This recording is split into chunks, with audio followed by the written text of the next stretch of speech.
ঢাকাই চলচ্চিত্রের জনপ্রিয় চিত্রনায়িকা শবনম বুবলী যুক্তরাষ্ট্রের নিউ ইয়র্কে অনুষ্ঠিত নিউ ইয়র্ক বাংলা ফিল্ম ফেস্টিভ্যালে দেয়ালের দেশ সিনেমায় অভিনয়ের জন্য সেরা অভিনেত্রীর সম্মাননা অর্জন করেছেন। আন্তর্জাতিক এই স্বীকৃতি পাওয়ার পর সামাজিক মাধ্যমে আবেগঘন বার্তায় নিজের অনুভূতি প্রকাশ করেছেন তিনি।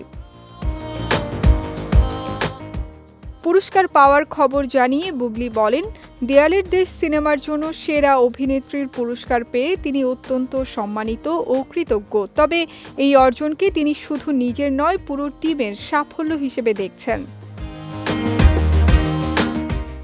সিনেমাটির সঙ্গে যুক্ত সবাইকে ধন্যবাদ জানিয়ে বুবলী পরিচালক মিশুক মনি, প্রযোজক, লেখক, সহশিল্পী, চিত্রগ্রাহক, মেকআপ ও পোশাক বিভাগ সহ পর্দার আড়ালে কাজ করা সব কলা কুশলীর প্রতি কৃতজ্ঞতা প্রকাশ করেন।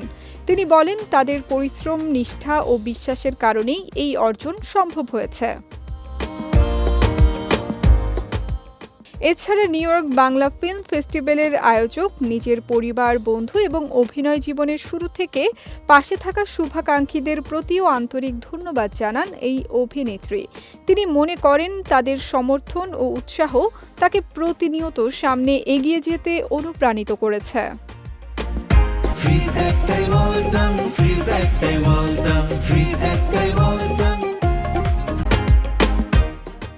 দর্শকদের উদ্দেশ্যেও বিশেষ বার্তা দিয়েছেন বুবলী। তিনি বলেন, দর্শকের ভালোবাসা ও অবিরাম সমর্থন তাকে প্রতিটি চরিত্রে আরও ভালো করার সাহস যোগায়। এই সম্মাননা তার কাছে যেমন আশীর্বাদ, তেমনি ভবিষ্যতের জন্য বড় দায়িত্বও। সবশেষে বুবলী জানান, আগামীতেও তিনি আরও ভালো গল্প, শক্তিশালী চরিত্র ও মানসম্মত কাজ নিয়ে দর্শকের সামনে হাজির হতে চান।